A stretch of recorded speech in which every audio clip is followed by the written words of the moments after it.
예, 14주 2차 시 공부를 합시다. 14주는 몸에 대한 생의학적 개입과 생명 정치 이런 제목의 논문, 논증적 글을 확인하고 있습니다.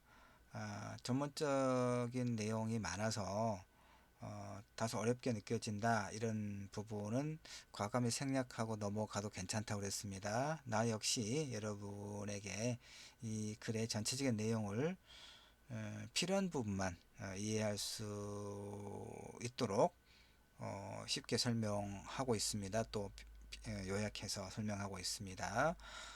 하여튼 이런 논증적 글을 보는 이유는 두 가지라고 했습니다. 하나는 소위 이제 논증의 구조, 주장과 근거를 통해서 어떻게 설득력을 확보하고 있는가 하는 이 글의 구성의 측면을 한번 우리가 눈여겨보자는 것이고, 이런 글을 자주 읽어야 그런 이제 안목이 생겨요. 어, 알겠죠? 한두 편 봐서 글의 구성이 우리가 내재화 되는 게 아니거든요. 그러니까 소위 지적 훈련이라고 하는 거거든요. 근데 대학원 가면 이런 이제 논문을 많이 읽고 또 논문을 쓰는 훈련을 하거든요. 그러니까 지적 훈련인 겁니다. 그러니까 반복적으로 이런 논증적 글을 읽음으로써 논증의 구조를 우리가 익힐 수가 있어요. 굉장히 많이 읽어야 되거든요, 사실은. 음, 그 다음에 이제 교양의 측면에서 이런 우리 사회의 어떤 핵심적인 논제와 관련된 깊이 있는 내용의 공부를 좀 하는 겁니다. 그러니까 1차 시도 이야기했지만 13주차의 임신 중지 낙태와 관련된 어떤 법적 논쟁의 역사를 우리가 개관해서 봤잖아요. 우리 사회에서 낙태, 임신 중지의 문제에 어떤 서로 상반되는 관점이 충돌하는가를 봤고, 그래서 14주차에는 그런 논의의 연장이면서 확장이면서 좀 더 깊이 있는 측면에서 생명 정치의 논의를 보고 있습니다. 자, 2차 실은 홉스의 사회계약론으로부터 시작을 합시다. 홉스는 그러니까 홉스가 주장했던 것은 뭐냐면, 홉스는 이제 단적으로 이렇게 이야기를 합니다. 인간은 타인의 결함을 보고 웃는 존재다 이렇게 이야기합니다. 그러니까 다시 말해서 다음 페이지에 나오는데요. 이를테면 자연 상태는 그러면 만인에 대한 만인의 투쟁이 이루어지는 사회다 이런 얘기죠. 무슨 말인 이건 만인에 대한 만인의 투쟁 이런 얘기 많이 들어봤죠. 자연 상태, 그러니까 어떤 법적인 통제나 규율이 없는 그런 상태에서는 쉽게 말하면 동물의 왕국 다큐멘터리를 우리가 연상하면 돼요. 동물의 왕국에서는 결국 무엇이 지배합니까? 동물의 왕국을 지배하는 단 하나의 규율이 있다면 그건 힘의 관계죠. 힘센 포식자가 이를테면 그 아래 단계의 동물들을 아주 인정사정 없이 집어삼키죠. 이게 동물의 왕국이잖아요. 이게 만일에 대한 만의 투쟁입니다. 그러니까 인간의 사회에서도 그걸 통제할 수 있는 어떤 규율이 없다면 즉 자연 상태에서는 만인에 대한 만인의 투쟁이 일어난다 이런 얘기입니다. 그런 상태에서 사람들은 자신의 생명을 지키기 위해서 자신의 고유한 권리를 군주에게 위임했다 이런 얘기죠. 그런데 역설적이게도 이를 위임받은 군주는 신민에 대해 죽음의 권리를 요구해. 이게 뭡니까? 전쟁이 일어나거나 또는 자신의 어떤 권력 체제를 공고히 하기 위해서 지키기 위해서 신하와 백성들에게 죽음을 통해서 목숨을 담보로 이제 그런 이제 전쟁에 나가게 하거나 이를테면 쉽게 설명하면 전쟁에 나가면 죽으니까요. 전쟁에 나가게 하거나 자신의 충성을 요구했다 이런 얘기죠. 그러니까 생명과 재산을 지켜주는 대가로, 예, 대가로 그 자연 상태에서 보호해 준다는 명목으로 뭐 그런 거죠. 그다음에 삶의 권력은 이제 뭐냐? 절대 왕정의 종식과 함께 근대 시민 사회로 이제 변화를 말하죠. 그래서 주권자의 죽일 수 있는 권력이, 그러니까 왕이나 이제 봉건 시대에는 뭐 왕이나 제후나 이런 사람들은 자기 영역에 속한 자기 영토에 속한 백성들을 죽일 수 있는 권력을 가지고 있었잖아요.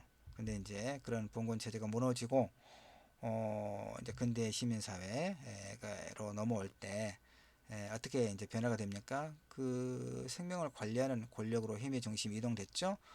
이게 이제 근대 국가예요. 그러니까 근대 국가는 시민의 생명을 관리하고 활용하면서 개인의 삶을 안정시키고 지탱해주고 증식시키기 위해 통제하고 조절하는 그런 이제 어떤 그 권력을 갖게 됐다 이런 얘기죠. 위임된 거죠. 국민으로부터 공동체의 그 각 개인으로부터. 이게 이제 그 홉스가 말한 사회 계약설이에요.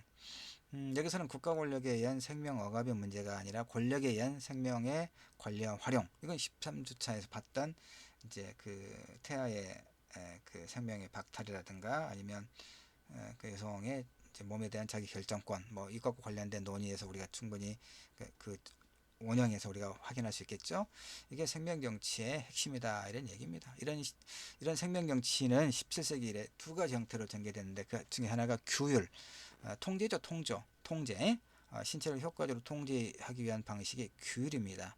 이것은 전근대적 노예제라든가 농노제의 지배 방식과 다른 몸의 경제적 생산성을 증대시키는 동시에 정치적 복종을 확보하기 위한 신체의 기능적 통제, 특히 이제 군대, 그렇죠. 최근에 뉴스를 보면 이제 훈련소에 그 신입 그 훈련병들에게 뭐 2분 이내 화장실을 갔다 오게 하라든가, 그다음에 이제 생일 그 케이크가 예산이 15,000원인데 뭐 1,600원짜리 빵 하나를 달랑 줬다거나 부실한 급식이라든가 이게 굉장히 문제가 되고 있죠. 정말 어이없죠. 어이없는데 이제 하여튼 이런 그 군대, 그다음에 학교도 하나의 제도로서 통제하는 거죠. 그러니까 여러분은 이제 이 수업 영상을 적절한 시간 동안 그 정해진 기간 안에 또 이제 그 다 듣지 않으면 뭐 지각이나 결석으로 처리되잖아요. 그러면 이제 평점에 마이너스가 되고 그러겠죠. 이게 하나의 규율입니다. 규율. 예. 물론 이제 이런 부정적인 면만 있는 건 아니죠. 그 원진가 이야기했는 건 모르겠지만 가정이나 학교 같은 제도는 양면성이 있다고 그랬습니다. 양면성. 군대도 마찬가지죠. 양면성이 뭡니까? 부정적인 측면에서 보면 규율하는 거, 우리를 통제하는 것이고, 긍정적인 측면에서 본다면 군대는 이제 결국은 외부의 힘으로부터 자국민의 어떤 생명과 재산을 지키기 위한 필요한 그런 제도죠. 학교도 마찬가지죠. 어떤 공동체의 가치를 이제 학습하고 그다음에 공동체가 유지 발전하기 위한 그런 어떤 지식과 기능을 그러니까 그건 이제 개인의 측면에서도 마찬가지고요. 그런 걸 공부하는 이제 그런 하나의 사회적 중요한 제도가 되는 것이죠.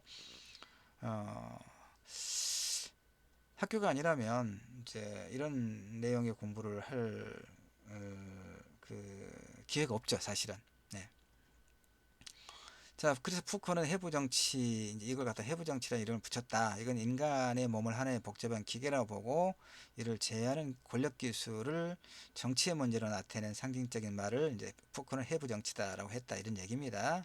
그다음에 이제 다른 하나가 뭐냐? 인구를 조절하는 방식. 이건 13주차에 공부했던 거죠. 인구를 조절하는 방식.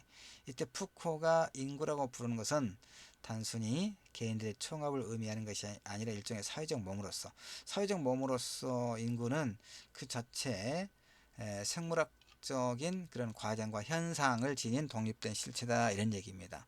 출생률, 사망률, 뭐 건강 상태, 수명, 부의 생산, 유통 이런 것들을 합해 놓은 이렇게 인구를 유지 발전시키기 위해서는 어떤 위해나 위험으로부터 인구를 보호하는 안전한 기술이 필요하겠죠. 여기에 적용되는 수단이 바로 조절과 통제다 이런 얘기입니다. 이러한 권력 기술을 생명 정치다라고 푸코는 명명한 거예요. 그러니까 규율과 안전은 그 목표와 수단에서뿐만 아니라 제도적 지위와도 좀 차이가 있어요. 서로 다른데 이제 그걸 한번 구분해서 볼까요?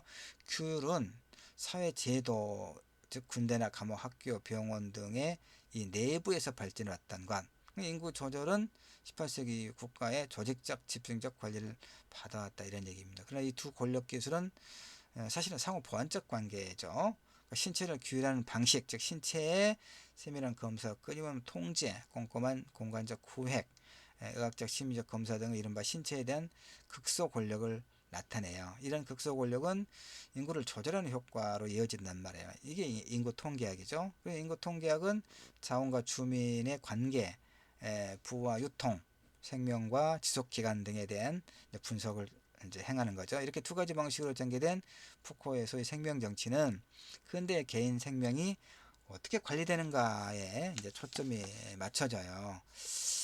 자, 어쨌든 이런 규율과 통제라고 하는 권력 기술에 의해 형성된 근대적 신체와 생명에 대한 배려는 근대 개인의 의식, 정치적 배열, 경제적 활용을 이제 가능하게 해 주었다 이런 얘기입니다.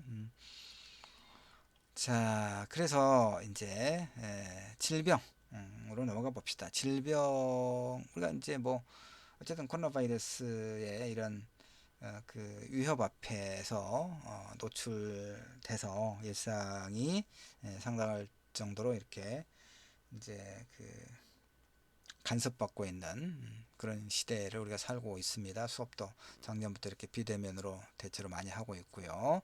자, 이렇게 질병과 건강은 서로 양립할 수 없는 개념이죠. 이해할 수 있겠죠? 질병과 건강은 양립할 수, 그러니까 질병에 감염되면 건강 상태가 나빠진다는 얘기죠. 더 악화되면 생명이 박탈되는 거고. 그러니까 질병과 건강은 결코 양립할 수 없는 개념이죠. 그렇죠? 질병에 걸리지 않아야 건강한 몸을 유지할 수 있는 거고, 질병에 걸리면 건강이 나빠지고 결국 생명을 잃게 되는 이런 문제니까. 그러면서도 이 질병과 건강은 또 서로 그 하나의 표리 관계, 그러니까 연결되어 있는 관계다. 왜냐하면 자신의 신체를 건강하게 유지한다는 것은 한편으로 자신의 생명을 관리하는 문제이기도 하지만 다른 한편으로 보면 질병을 예방하거나 치료하는 문제이기 때문에 그래요. 그래서 푸코는 생명 정치를 신체와 생명을 관리하는 문제와 질병을 예방하고 치료하는 문제로 또 다시 구별해서 이제 이렇게 논의를 전개해 갑니다. 그래서 이를테면 신체와 생명을 관리하는 문제를 이제 성의 역사라고 하는 책을 통해서, 그다음 질병을 예방하고 치료하는 문제는 임상의학의 탄생을 통해서 전개하죠. 성의 역사와 관련해서는 이제 뭐 어디 쭉 넘어가 볼까요? 예. 넘어가서 자 이렇게 봅시다. 뭐 병원과 진료소를 구분한다 이런 얘기인데 병원에서는 환자가 질병의 주체였다면 진료소에서는 하나의 사례를 만드는 것이 중요하다. 따라서 환자란 질병에 잠시 머물다가는 우연적인 대상에 불과했다. 무슨 얘기냐면 동네 병원이 환자를 치료하는 곳이었다면 오늘날 진료소는 질병을 치료하는 곳이다. 이제 뭐 그 알듯 말듯 좀 하죠. 좀 더 보면 또 해소가 됩니다. 자, 이를테면 임상의학의 목적은 환자 진료가 아니라 질병의 연구에 있고 오늘날 질병의 치료와 진단은 병리학과 해부학에 의존해서 진행된다 이런 얘기예요. 그러니까 병리학과 해부학은 반드시 실험을 필요로 하더라. 그래서 이제 질병의 담주자일 뿐인 환자는 한가 실험의 대상에 지나지 않는다. 이런 실험 대상을 향한 의사의 시선에서 푸코는 생명정치, 즉 환자를 지배하려는 시선, 그러니까 의사와 환자는 권력관계로 형성된다 이런 얘기예요. 쉽게 말해서. 그래서 생명정치를 푸코는 뭐라고 규정을 하냐면 건강이란 질병의 빈도, 각 개인이 나타내는 병의 유정함과 기간, 뭐 질병 유발 요인에 대한 저항력과 같은 일련의 자료들에 대한 관찰 가능한 결과를 말한다. 이와 관련해서 정부는 사망률, 평균 수명, 전염병과 풍토병에 대해 조사하고 주민의 생활 조건과 생활 방식, 영양, 주거, 환경, 양육 등에 관해 관심을 갖게 된다. 그래서 의학적 실천은 부분적으로 경제적, 정치적 관리에 통합되고 의학은 공동체 유지와 발전의 본질적인 요소가 된다. 이렇게 푸코가 이제 생명 정치의 내용들을 이제 정리하고 있어요. 자, 문제는 이제 뭐냐면 이렇게 푸코의 생명 정치가 하나의 철학적 거대한 철학적 담론이죠.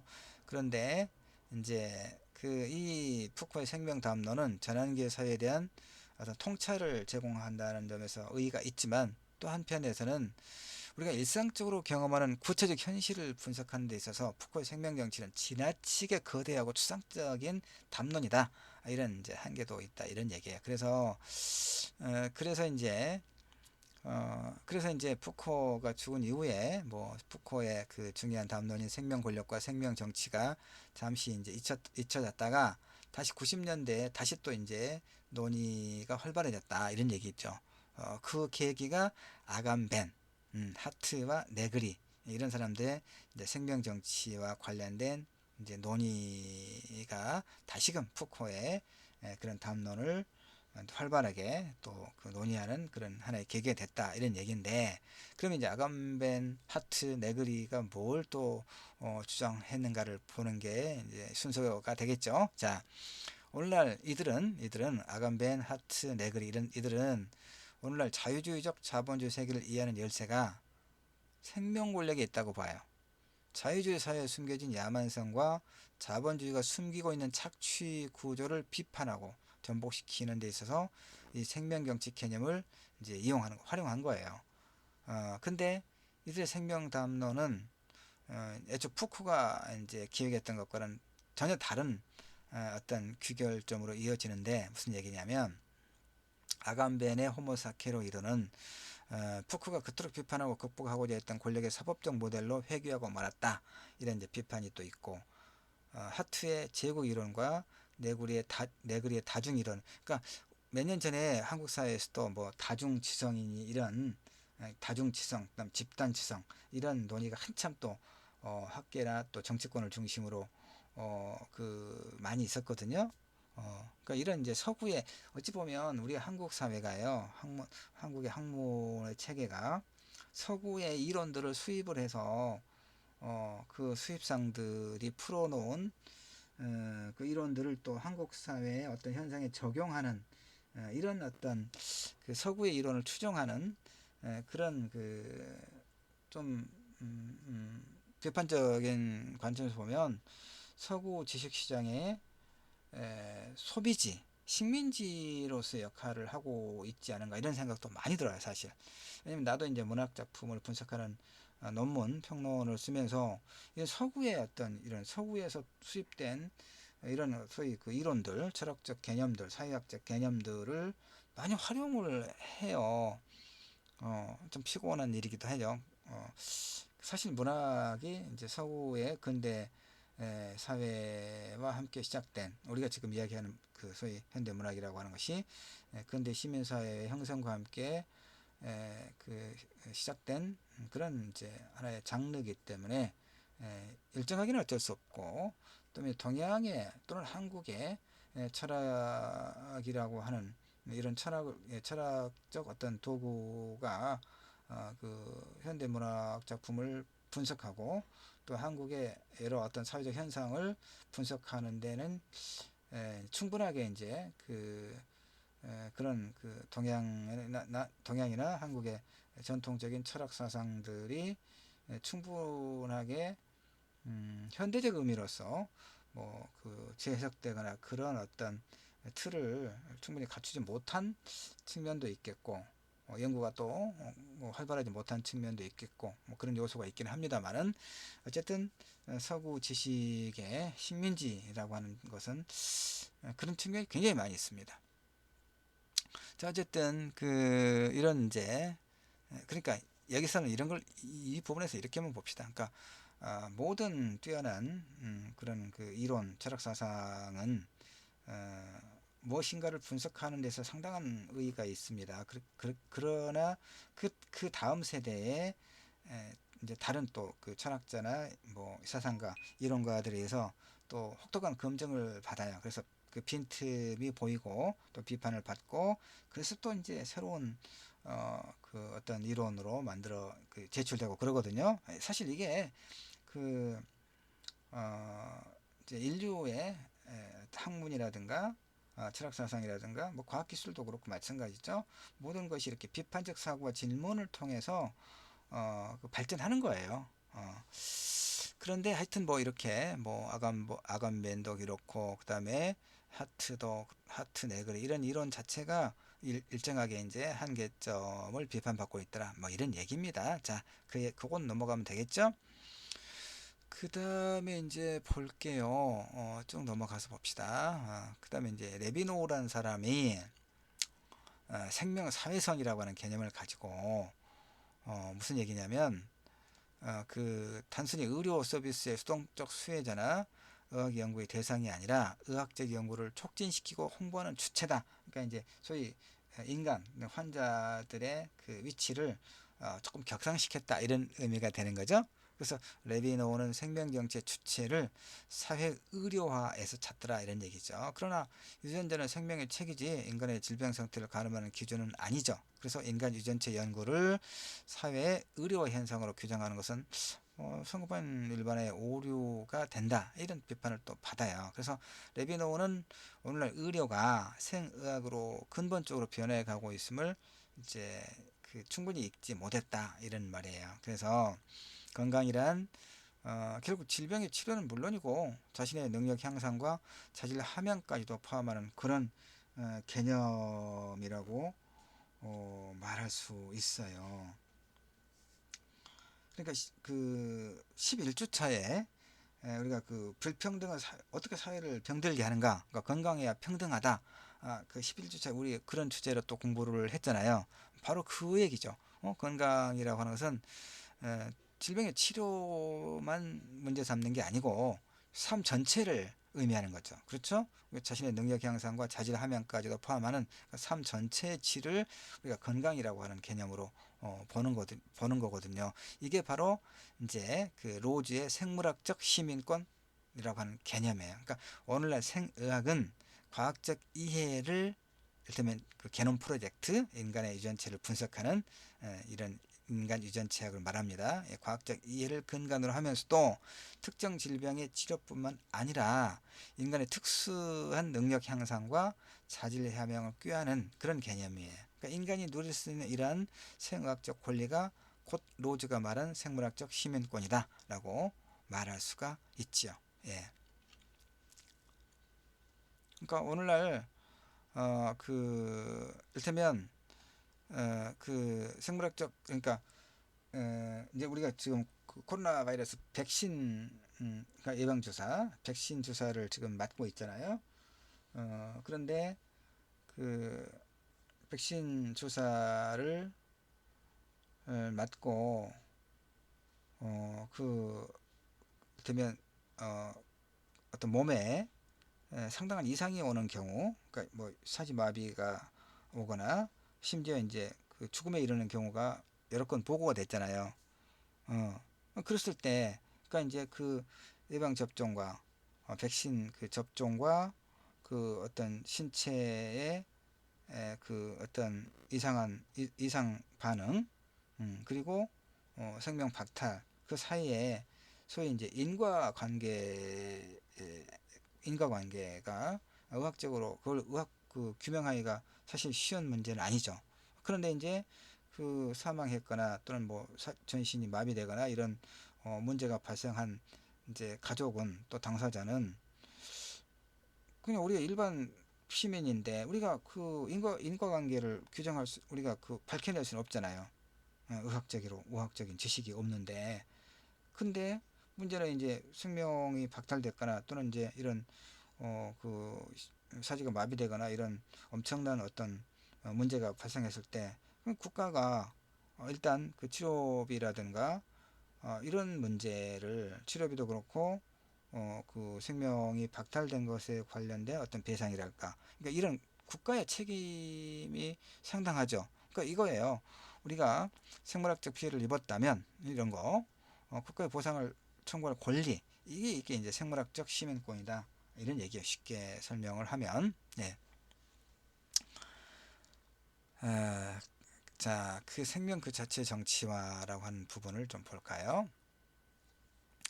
오늘날 포스트 게놈 시대를 연 공로를 널리 인정받고 있는 인간 유전체 학은 생명 그 자체를 이제 정보화 코드화하는데 코드했죠. 이와 함께 생명 그 자체를 이제 인위적으로 복제할 수 있는 길을 열었다는 얘기죠. 이렇게 생명에 대한 새로운 형식과 이해를 부여하는 복제 기술은 종래의 그리스적 전통과 그리스도교적 전통이 제시했던 철학적 자기이해를 크게 벗어나는 것이고, 다시 말해서 인간 유전체학은 게놈 프로젝트는 인간의 염기 서열을 이렇게 분석하고 인간을 이제 DNA의 어떤 그런 유전체로만 인간을 규정하는 것은 인간 존엄의 훼손이라고 하는 그런 이제 비판을 받는 거죠. 특히 뭐 배아복제라든가 이런 문제는.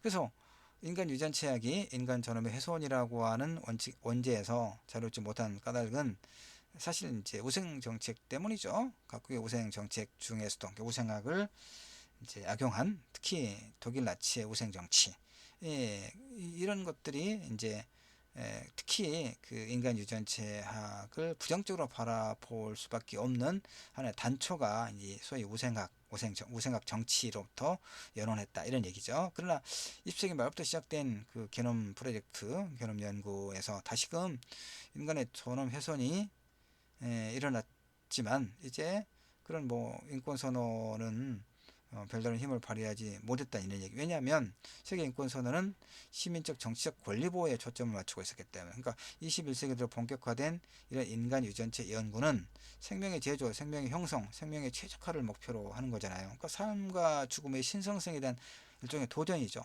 신성의 도전을 전형적인 인간 존엄의 훼손으로 규정한 것이 종교, 특히 이제 그 그리스도교, 기독교죠.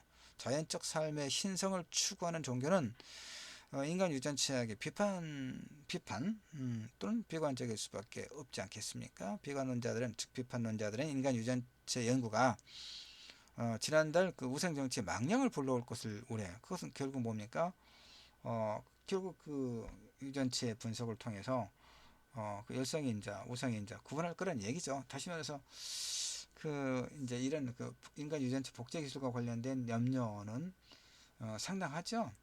물론 이제 그 황우석 사태가 불러온 교훈은 뭐였냐면, 이를테면 그때 황우석 사태 열풍이 노무현 정부 때 불었던 것은 소위 이제 그 어떤 유전적 질환으로 인해서 그 고통받고 있는 이런 그 유전적 질환이라든가 뭐 교통사고라든가 이런 암이라든가 하여튼 이런 생명의 정상적인 생명 회복이 가능하지 않은 그런 상태에 있는 사람들에게 일정하게 이제 그 배아복제 기술을 활용을 해서 어떤 생명의 회복이 가능하겠다라고 하는 기대 때문이었죠.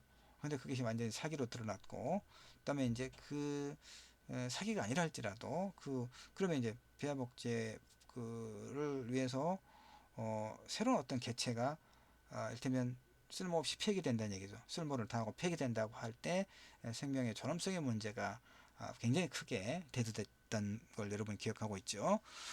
바로 그런 거예요. 그래서 이제 인간 유전체 그 게놈 프로젝트는 굉장히 좀 우려스러운 그런 측면이 분명히 있는 거죠. 그런데 다시 보면 종래 우생 정치가 국가 권력에 의한 인구의 종적 개선과 사회 부적격자의 제거를 목표로 삼았던 것과 달리 인간 유전체학은 개인의 유전 형질을 변형시켜서 인간의 자질과 능력을 향상시키는 우생 인간의 탄생을 목표로 한다, 이런 점에서 차이는 있죠. 그럼에도 불구하고 좀 두렵죠, 여러분. 그렇지 않습니까? 그러니까 이제 여기 보면 레비노가 이제 뭐라고 설명하냐면, 오늘날 문제되는 것은 과학에서 쉽게 다뤄지는 신체도 아니고 죄에 물든 영혼도 아니다. 문제는 인간 유전체 연구에 의한 재형성 과정에서 어떤 조합이 만들어질 것이냐. 2차 세계대전 이후 서구 사회에서 비교적 안정된 모습을 보였던 몸, 사회 윤리에 관한 문제들이 오늘날 새롭게 제기되면서 종래 몸과 사회 윤리를 기능하도록 했던 조합 자체가, 그러니까 기존의 그 어떤 윤리적 규범이 무너졌다는 얘기예요. 새로운 그 개념 프로젝트를 통해서 인간이란 뭐냐고 했을 때 이런 유전자적 어떤 그 세포 조합이다라고 해버리면, 그렇죠? 인간을 규정하는 그 다음에 인간의 행위를 규정하는 그런 모든 틀이 와해되어 버렸다, 그런 얘기입니다. 그래서 사회적 신체적으로 재결합하는 기술과 의미를 만들어내는 기술이 이제 어떻게 결합되어야 할지를 이제 검증해 봐야 할 그런 시점이 왔다라고 이제 이야기해요. 이렇게 보면 이제 우생학은 더 이상 문제가 되지 않죠. 그렇게 되죠? 우생 인간에 대한 요구는 사실 역사적으로 늘 있어 왔어요. 그렇죠? 문제는 오늘날 인간의 몸과 생명에 대한 생의학적 개입이 점점 노골화되면서 인간의 이런 그 건강과 생명 그 자체가 이제 그 정치적 쟁점과 관심사로 부상했다 이런 얘기고, 오생 인간에 대한 요구가 고도로 발달한 자본주의에서, 그렇죠. 그러니까 그 황우석의 연구가 만약에 실현됐다고 했을 때도 그런 그 복제된 어떤 개체를 통해서 그 어떤 생명을 회복할 수 있는 그런 소위 혜택을 받을 수 있는 사람들은 엄청나게 이제 자본이 많은, 돈이 많은 사람들의 혜택이 돌아갈 수밖에 없을 것이다. 뭐 이런 측면도 우리가 간과할 수 없었죠. 물론 뭐 그렇게 해서라도 누군가, 아니 모르겠어요. 그건 쉽게 말할 수 있는 문제는 아닙니다. 생명 정치의 새로운 문제의식 자체가 우생 인간에 대한 요구가 고도로 발달한 자본주의에 의해서 추동되고 있다는 건, 요건 이제 3차 시에 다뤄보도록 합시다.